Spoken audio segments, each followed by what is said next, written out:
Olá, meus irmãos e irmãs, sejam bem-vindos ao canal Vinícius Siqueira. E se você ainda não é inscrito aqui no canal, se inscreva aqui no canal e não esqueça de ativar o sininho das notificações. Todos os dias são postados vídeos abençoados aqui no canal para te abençoar. Vamos a mais uma palavra do Senhor.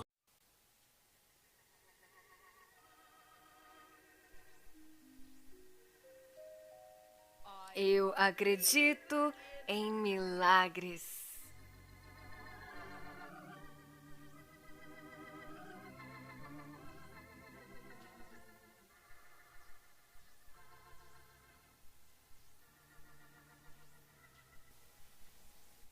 Eu acredito em milagres. E você sabe que eu acredito em milagres também. Mas eu acredito em milagres porque eu acredito em Deus. E não há milagre maior do que a experiência do novo nascimento. Eu daria qualquer coisa no mundo se eu tivesse o vocabulário para lhe dizer como realmente é nascer de novo. Mas isso é algo espiritual, é algo que você mesmo tem que vivenciar. Eu peguei um voo em São Francisco e eu estava indo para Pittsburgh, na Pensilvânia. E naquele mesmo avião haviam algumas crianças coreanas que tinham sido adotadas por pais americanos. Ou eu diria que elas tinham cerca de 7, 8 ou talvez 9 anos de idade. As crianças coreanas mais queridas que eu já vi na vida, elas eram queridas. Eu adotaria uma delas, todas elas. Eu acho que a mais nova era um bebê de mais ou menos 8 meses de idade. Talvez um pouco mais novo, mas não muito. E a mais velha tinha 7 anos de idade. E a de 7 anos tinha uma irmã de 4 anos de idade. Elas eram as coisinhas mais fofas. E quando chegamos em Chicago, a aeromoça disse: agora vamos aguardar até que todos os outros passageiros saiam do avião.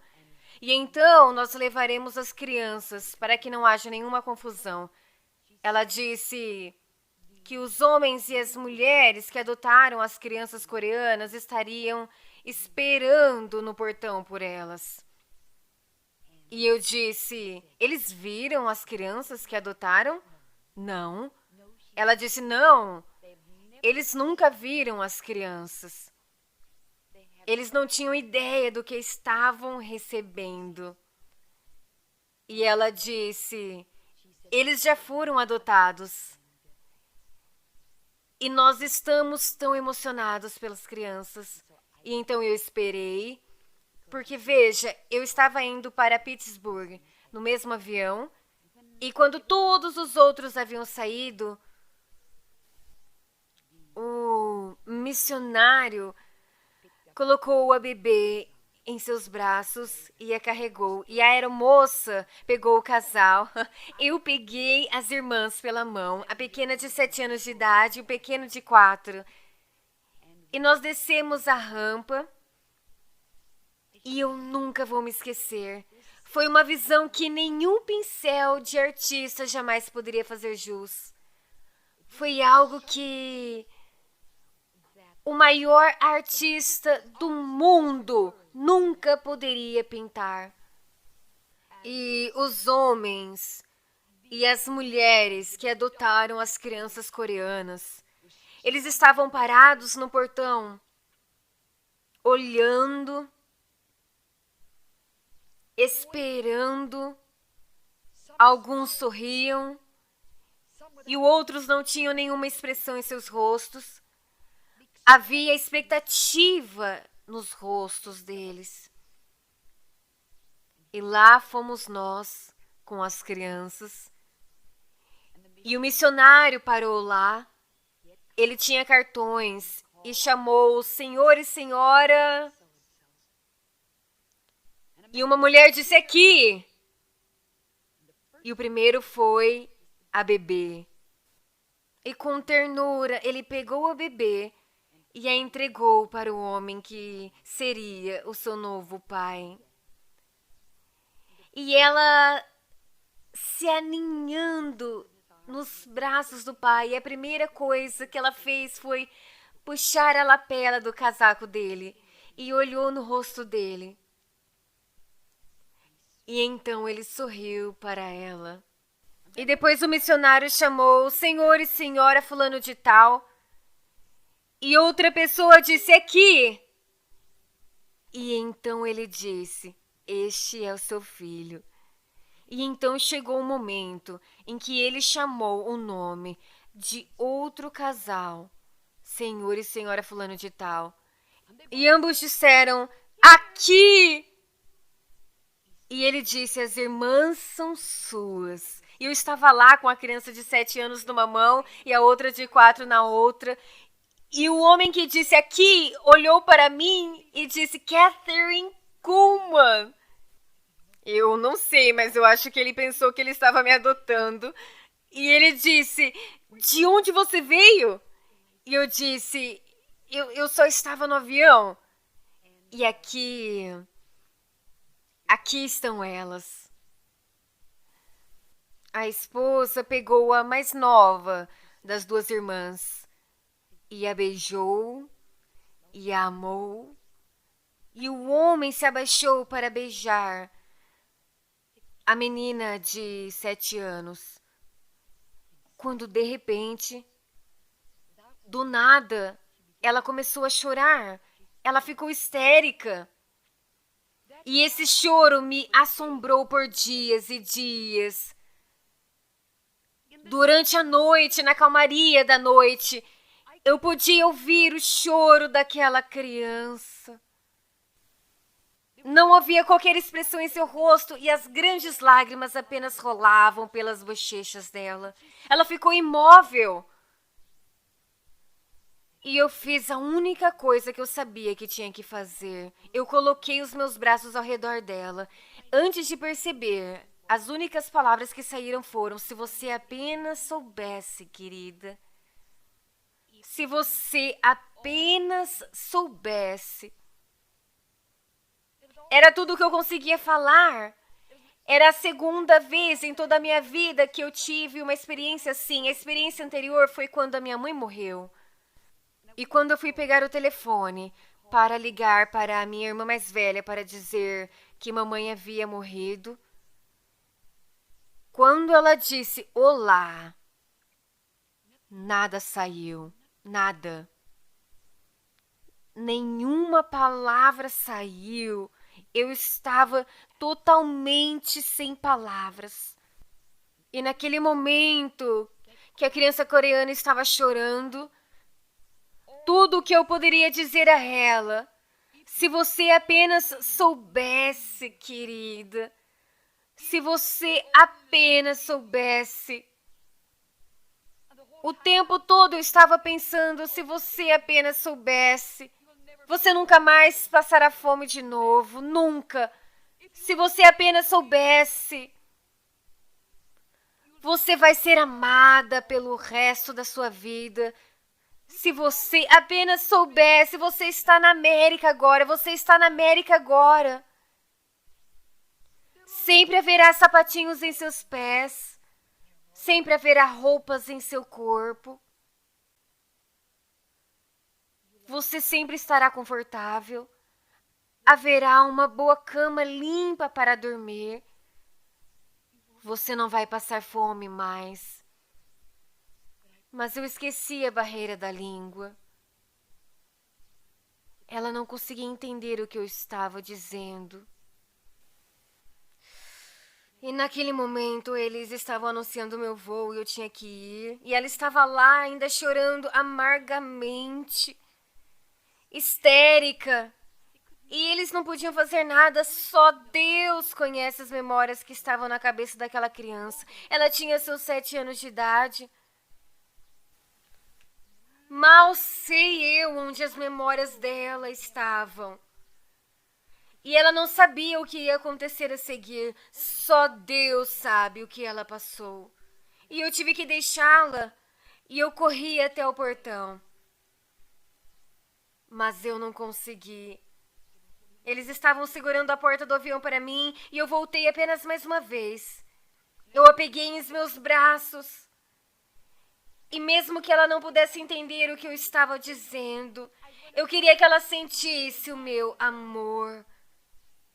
Talvez isso ajudaria. E eu abracei ela para bem perto de mim.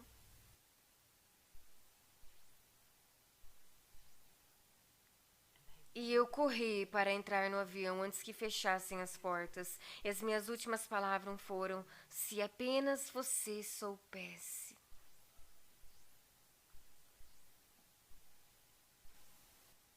E neste momento, eu me sinto tão importante quanto. Ao tentar dizer a você que nunca nasceu de novo, a você que nunca aceitou a Cristo como seu Salvador, se você apenas soubesse. Você não percebe que a vida, na verdade, não tem um significado real para aqueles que não nasceram de novo? Não mesmo. Essa é a razão pela qual você é tão turbulento. Não há nenhum propósito real para a vida. Não mesmo. Se você nunca nasceu de novo, você sabe o que realmente significa ser nascido de novo? Você quer saber? Significa que ao aceitar Jesus Cristo como seu Salvador pessoal, o sangue dele apaga cada transgressão sua e você é justificado diante dele pela fé. Mas isso é apenas uma parte de tudo isso.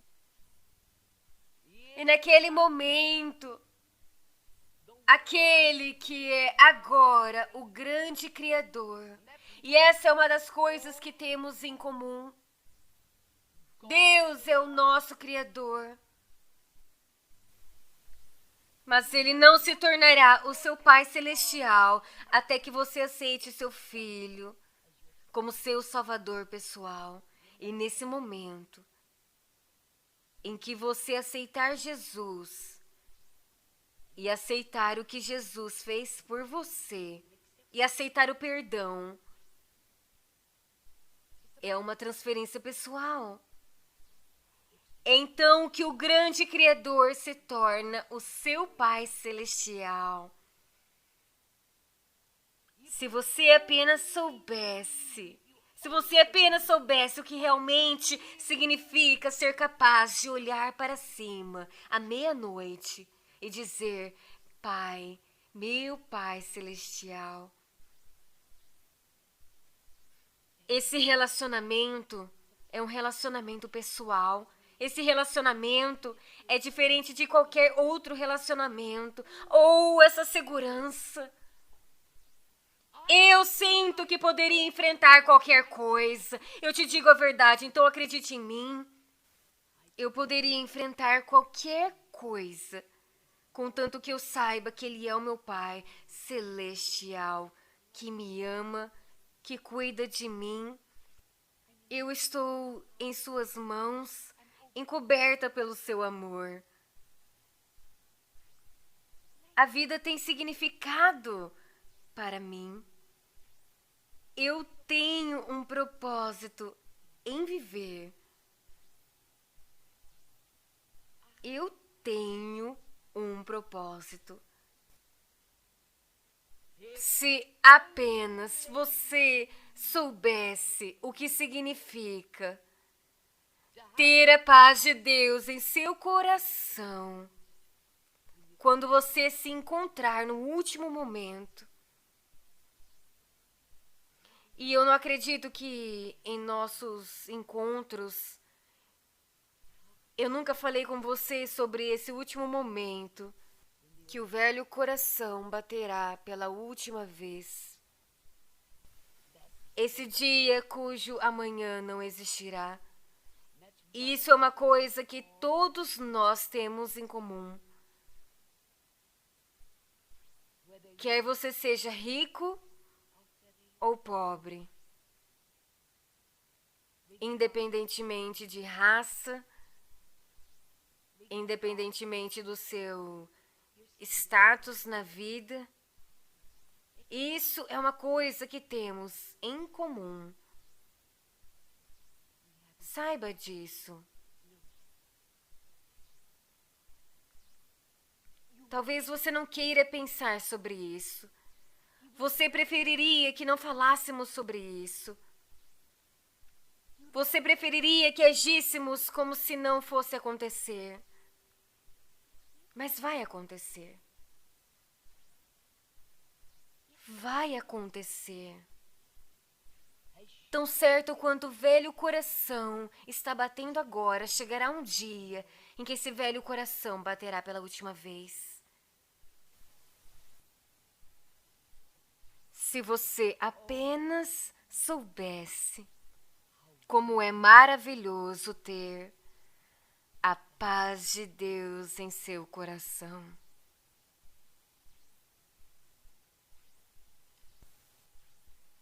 Uma vez,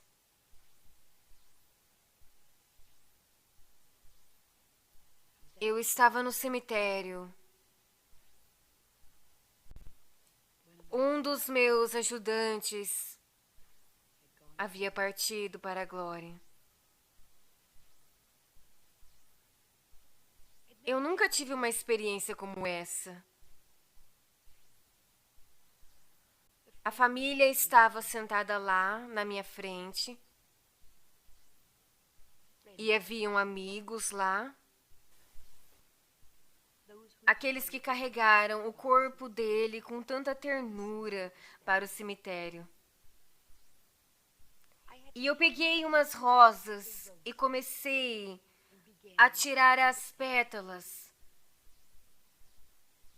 E elas caíram na sepultura aberta. E eu dizia: das cinzas viestes, às cinzas retornarás. Você já ouviu isso diversas vezes. Mas naquele momento, havia a presença gloriosa de Jesus. E eu sabia que não era morte, aquilo não é morte, é glória. Não é escuro, é luz. Não é tropeçar, tatear ou mesmo fé, é visão. Isso não é tristeza, é ter a minha última lágrima enxugada. É nascer do sol, é manhã do meu dia eterno. Isso não é nem orar, é falar face a face. É ouvir, é vislumbrar as maravilhas de sua graça. Este é o fim da súplica.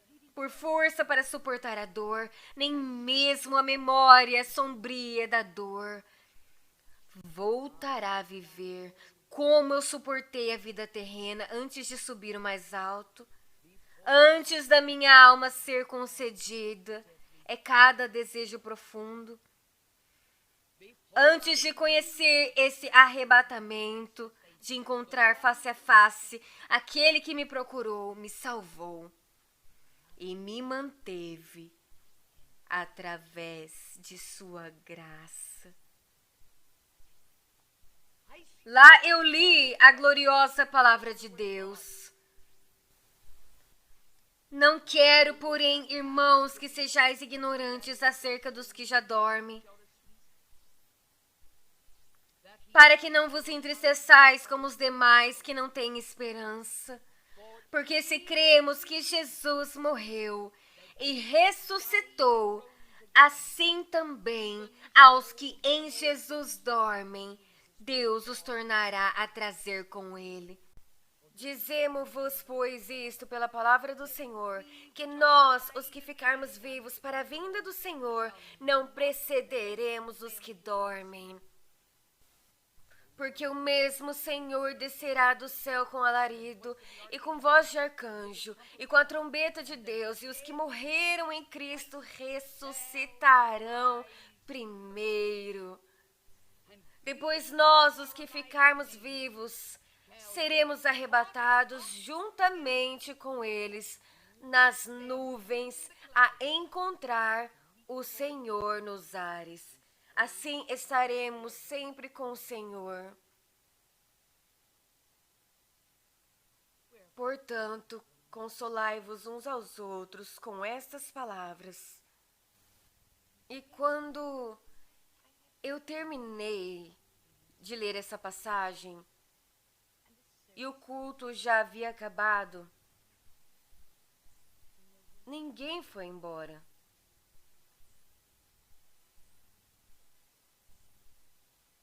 Se você apenas soubesse como é ter essa gloriosa esperança, saber que a morte não é o fim. E eu permaneci lá por mais alguns minutos. Era um dia lindo, os pássaros cantavam, não havia histeria, não havia problemas. E lá estavam sentados a esposa, calma, mas com fé, com confiança, com experiência cristã. E estavam os 3 filhos crescidos.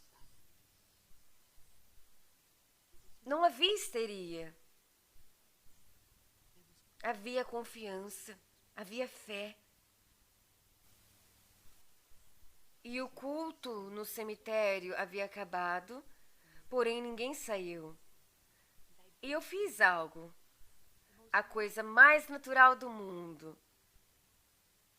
Havia um assento vazio ao lado de uma das noras. E eu fui até lá e me sentei. E eu disse, sabe, eu acho que estamos só esperando a trombeta do Senhor soar. Eu acho que estamos só esperando pela gloriosa manhã da ressurreição. O momento em que a vida da ressurreição fluirá através do corpo e os mortos em Cristo ressuscitarão, se igualando ao corpo do nosso Cristo ressuscitado. E a Bíblia nos diz que isso é real. Isso é tão real quanto o próprio Deus. Isso é tão real quanto a vida. Acredite em mim, a morte não é o fim de tudo. Eu te dou a palavra dele, a mais alta autoridade nos céus e a terra. E você pode apostar sua própria vida no que o Senhor diz. A morte não é o fim de tudo. É apenas o começo. O resto do livro está escrito para além das ondas. Isso não é morte. Isso é ter as suas últimas lágrimas enxugadas. Isso não é morte. É o fim do sangramento. Isso é o fim do sofrimento. É o fim da mágoa. É o fim da decepção. Se você apenas soubesse. Se eu apenas pudesse fazer com você agora a mesma coisa que eu fiz com a garotinha coreana. Colocar os meus braços em volta de você, quer você tenha 91 anos ou 9. Quer você esteja na primavera da juventude, ou quer as suas mãos estejam tão desgastadas com o trabalho do dia cansativo e o cabelo já estiver branco e você está tão inseguro e você está tão incerto sobre o dia que não terá o seu amanhã. Se você apenas soubesse quão maravilhoso é ter a segurança em Cristo Jesus, ter a paz de saber que Deus é o seu Pai celestial. Isso é apenas o fim da fé. A fé se torna uma realidade. É o fim da esperança. Então eu poderia olhar e dizer: ó, fé, você ficou ao meu lado por tantas vezes. Eu não sei o que eu teria feito sem você. Mas naquele momento a fé se torna uma realidade. A esperança se torna algo tão lindo. Em alguns momentos você colocava estrelas em céus negros. Você colocava portas em paredes brancas. Mas eu não vou precisar mais de você. Fé e esperança. Mas o amor eu levo comigo. Pois naquele momento, pois pela primeira vez, eu conhecerei o perfeito amor. Se você apenas soubesse, olho não viu e ouvido não ouviu e não subiram ao coração do homem as maravilhas, a glória e a beleza de tudo que Deus preparou para os que o amam. Se apenas você soubesse, se apenas eu pudesse te contar, Deus Pai, o Senhor revela para os corações, pois eu não consigo dizer milhões de coisas.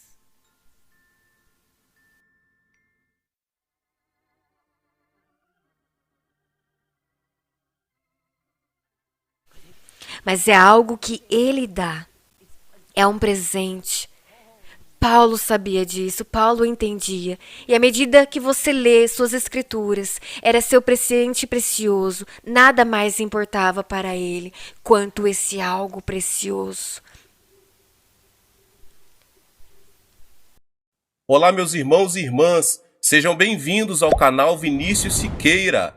E se você ainda não é inscrito aqui no canal, se inscreva aqui no canal e não esqueça de ativar o sininho das notificações. Todos os dias são postados vídeos abençoados aqui no canal para te abençoar. Vamos a mais uma palavra do Senhor.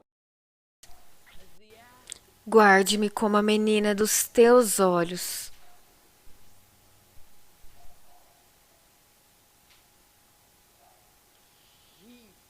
Guarde-me. Há milhões lá fora. Mas eu tenho olhos para apenas um.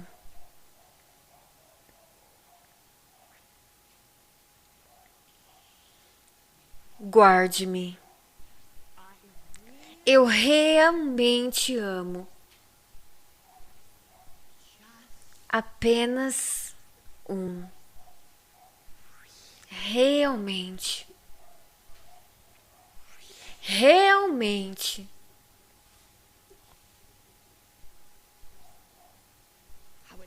Eu mentiria para você se te dissesse que eu não era uma pessoa solitária. Eu lhe diria uma mentira se eu te contasse que eu não era solitária. Às vezes, eu me sinto como a pessoa mais solitária do mundo. Entretanto, eu estou rodeada por literalmente milhares, e eles te pressionam. Eles resmungam sobre você. Eles rasgam suas roupas. Te amamos. Te amamos. Eu sei. E isso é precioso. Isso é maravilhoso.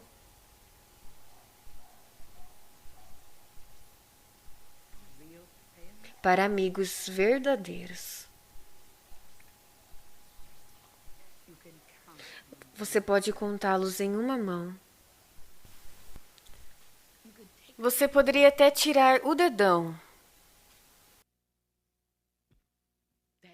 As palavras amizade e amigo são tão vazias.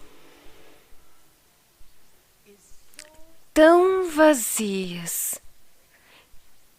É tão vazia essa palavra amigo. Tão vazia.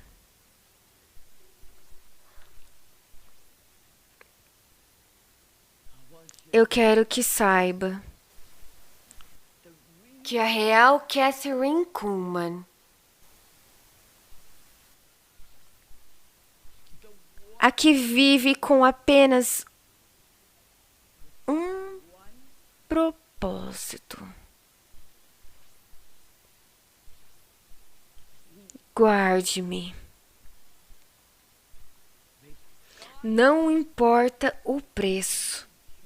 Eu sou humana. Não tenha ideia de que eu não sou humana.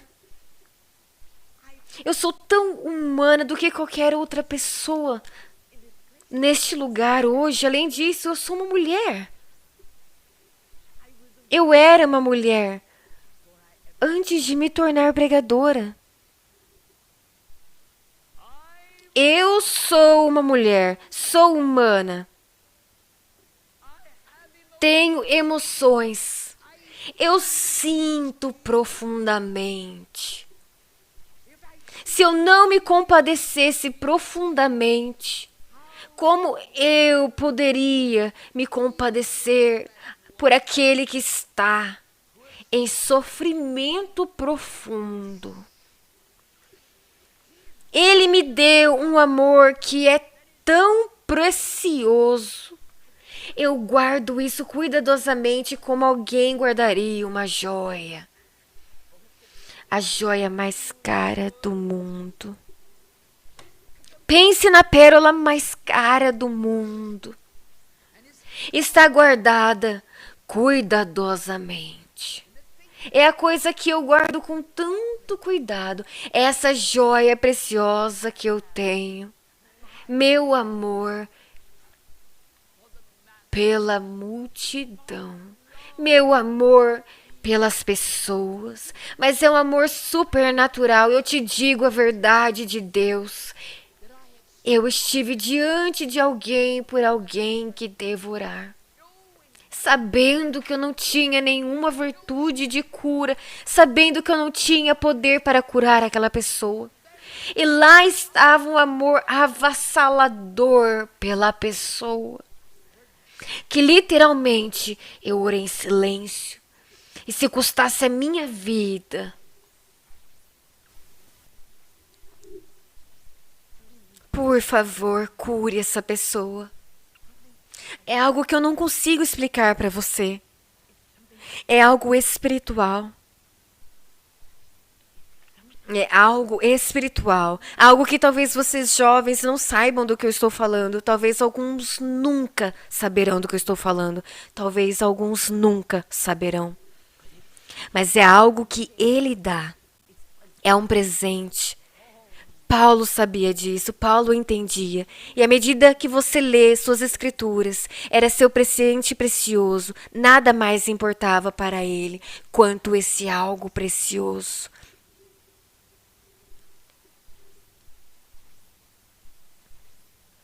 Mas o meu amor pelo Mestre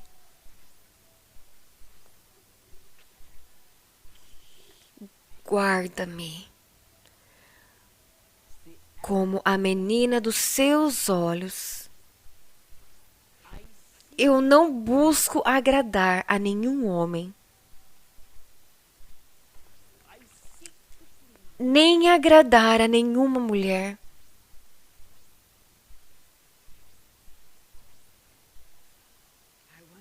Eu quero o sorriso dele.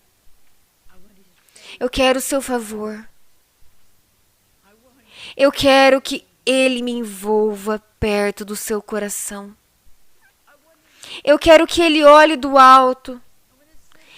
E quando esse culto terminar e a multidão for embora e eu voltar para o camarim vazio e tirar o longo vestido branco e tirar os sapatos dos meus pés,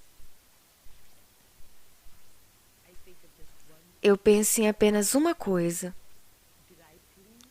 Eu o agradei. Eu dei o meu melhor para ele.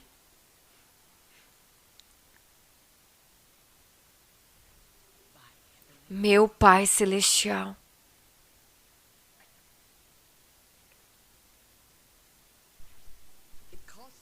há um preço. Tudo que é valioso tem um preço. Veja, jovens, é o que você mais quer.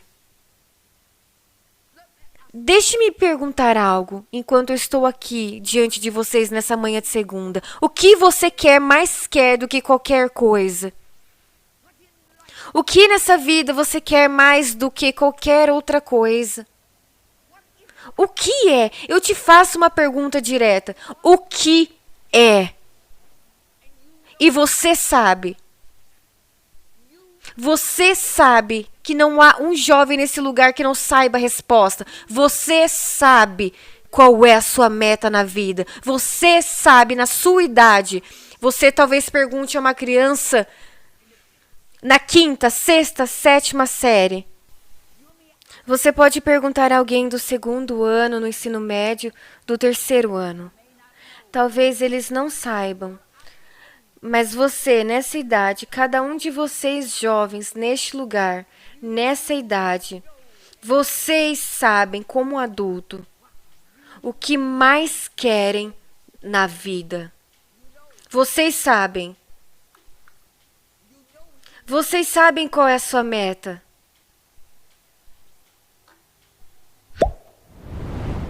Vocês sabem. E muitos de vocês estão dispostos a pagar o preço para conquistar isso.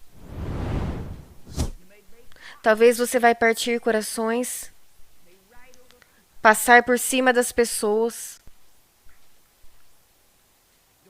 Não importa o que custar, moral ou imoral, você vai ter aquilo que determinou que teria. Você não se importa com o que isso faz a outra pessoa. Você não se importa. Você vai ter isso.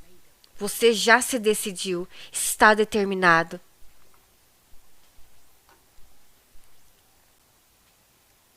Mas não há nada que exija maior preço do que ser a menina dos olhos dele. E saber que ele me segura em seus braços eternos.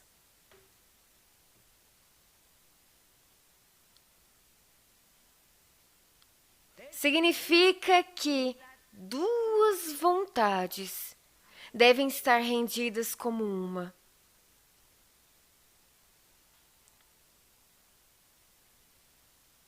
É a coisa mais difícil no mundo. É a coisa mais difícil no mundo. Lembre-se, ele tem uma vontade. Uma vontade perfeita para você. A sua vontade será a vontade dele. Ele nunca vai te forçar. Nunca. Deus, o Pai, nunca forçou o seu Filho.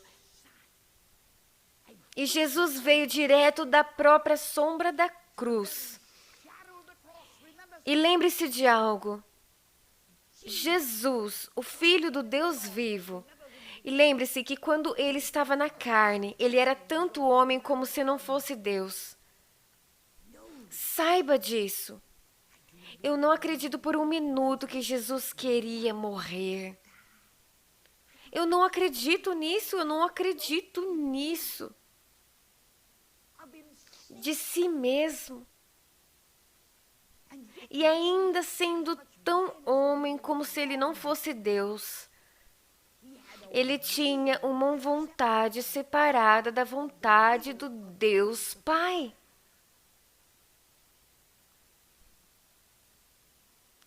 E aquela vontade não estava rendida, até que ele veio da própria sombra da cruz, até o ponto exato da morte.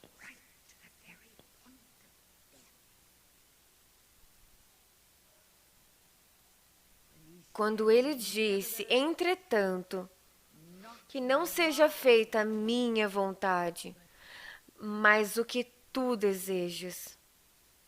E se ele não tivesse rendido sua vontade à vontade do Pai, acredite em mim. Eu lhe digo a verdade. O plano da redenção nunca teria sido aperfeiçoado.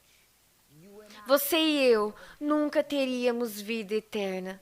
Você e eu nunca teríamos o privilégio de ser herdeiros de Deus e co-herdeiros de Cristo Jesus. Para eu dizer a você que é fácil se render, eu não diria. Eu gostaria de pôr as mãos em seu rosto e te dizer que não é fácil o que eu estou te dizendo. Não é fácil.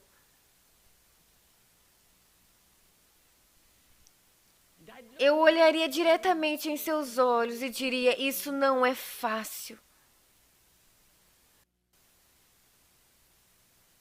Mas eu lhe imploro, eu ficarei de joelhos e implorarei a você. Entregue essa sua vontade. Entregue-a. Você pode aspirar a grandes coisas e dizer: olhe o que eu posso ser, olhe minhas potencialidades. Eu posso ser o melhor do mundo. E a multidão vai aplaudir.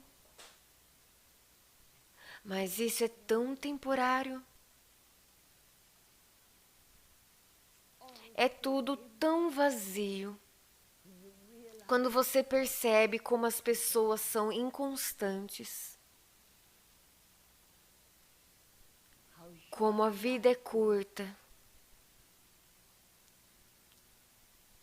E o preço é muito alto. Sério. Eu ponderei tudo. E eu me decidi. E por escolha. É por escolha. Eu escolhi a vontade dele. E eu oro.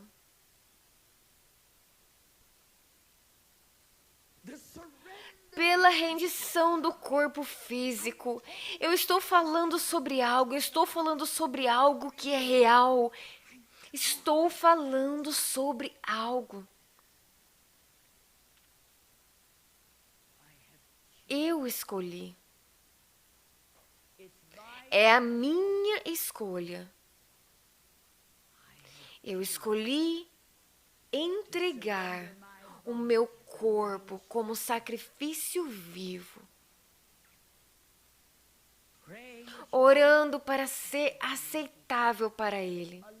um sacrifício vivo, cheia do Espírito Santo,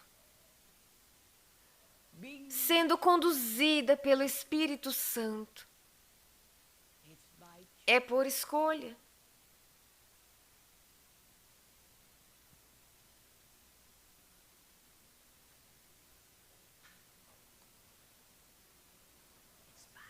É por escolha.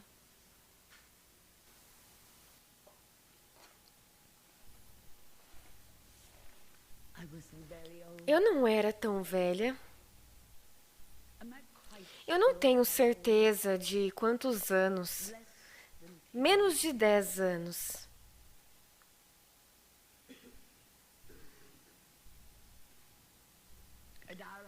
Em nossa casa, às segundas de manhã, mamãe sempre lavava as roupas. Sempre. Você veio de uma casa assim também? Terça era dia de passar roupas, independentemente do que acontecesse. Você veio de uma casa como essa também. Tínhamos um grande fogão no porão. E quantas vezes eu vi minha mãe. Ela sempre fervia os lençóis brancos e as fronhas.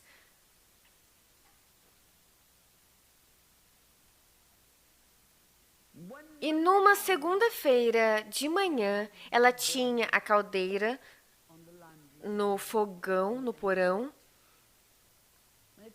E quando o telefone tocou, e um parente estava muito doente, e eles mandaram chamar a mamãe e disseram: você poderia vir, por favor, rápido? E mamãe disse para mim: agora, Catherine, eu voltarei, não toque em nada.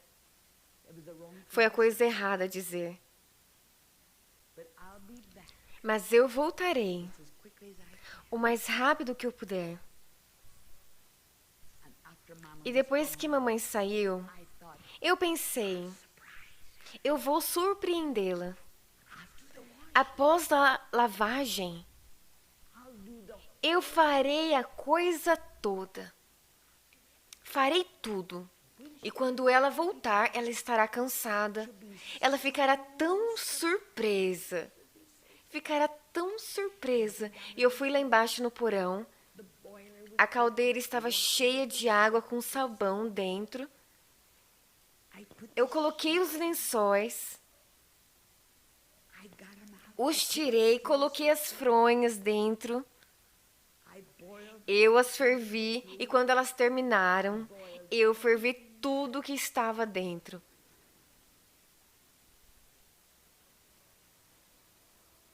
Eu fervi as lãs, fervi as roupas coloridas, fervi todas elas. E então eu me lembrei da minha empolgação quando tudo acabou. A minha empolgação era tão grande que eu pensei, será que ela não vai ficar surpresa? Eu nunca conseguiria te descrever a emoção por dentro, eu nunca conseguiria. Eu nem conseguiria começar a te dizer como eu me senti. Eu não conseguiria te dizer. Nós sempre penduramos nossas roupas no varal, sabe? E aquele varal era um pouco alto para mim. E eu fui na cozinha, peguei a cadeira da cozinha e fiquei em pé na cadeira da cozinha para estender algumas roupas. Eu pensei que algumas das roupas ficaram um pouco estranhas e eu as estendi. E então, quando elas estavam todas secas, eu tirei a cesta de roupas. Você nunca saberá como, até hoje, do que eu estou falando disso para você. Eu ainda posso sentir a empolgação. A empolgação dentro de mim. Mamãe ficaria tão feliz, mamãe ficaria tão emocionada. Eu lavei a roupa. Quando ela voltasse para casa, ela encontraria tudo pronto. Deu 4 horas, 5 horas e mamãe não voltou para casa. Era tarde e eu não fui para a cama. Eu esperei. Eu tinha que ver o rosto dela quando ela visse o que eu fiz.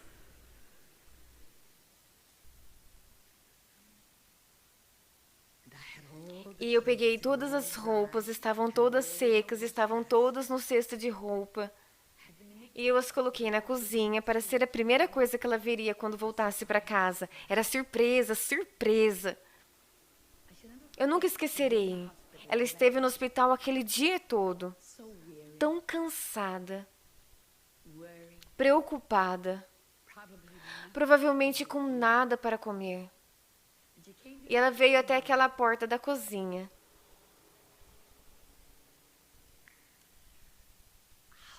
Eu nunca esquecerei o olhar em seu rosto, eu nunca. Ela entrou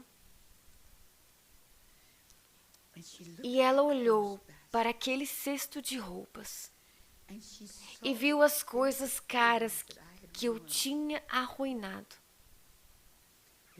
Havia um casaquinho Shelley. Era caro. Era especialmente feito da cidade no Kansas. E eu tinha fervido. Se reduziu a nada. Algumas de suas melhores coisas. Eu nunca esquecerei seu rosto. Ela ficou lá por apenas um momento. E olhou para aquelas coisas.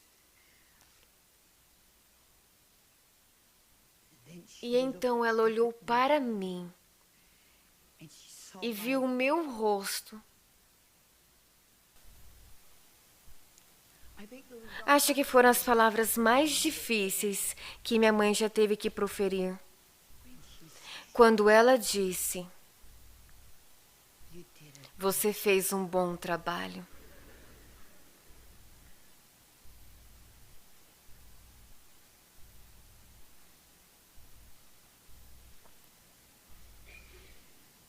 Muitas vezes me pergunto o que eu vou dizer quando eu ver Jesus pela primeira vez, sabendo que ninguém no mundo inteiro sabe o quanto eu amo. Ninguém. Ninguém sabe. Eu viveria só de pão e água e trabalharia tão arduamente quanto trabalho hoje. Se eu não ganhasse um centavo,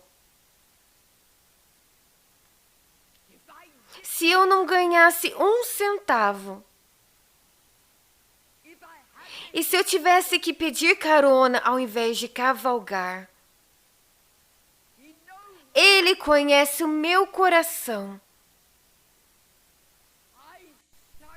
Eu comecei em Idaho com 5 centavos e dormi em uma casa de palha. Eu voltaria novamente para a casa de palha.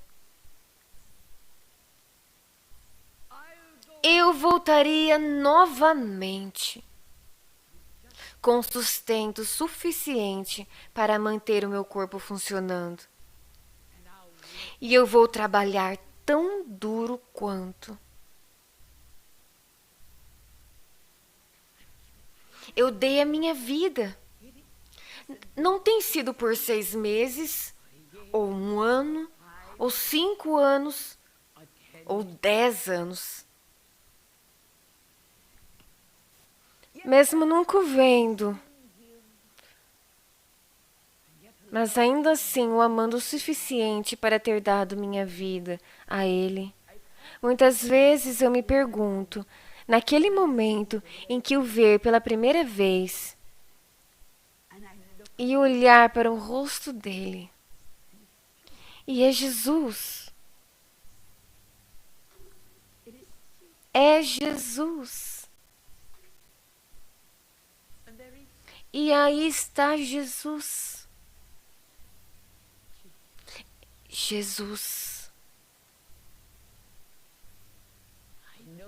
Eu sei exatamente o que eu diria. Eu sei exatamente. Eu sei.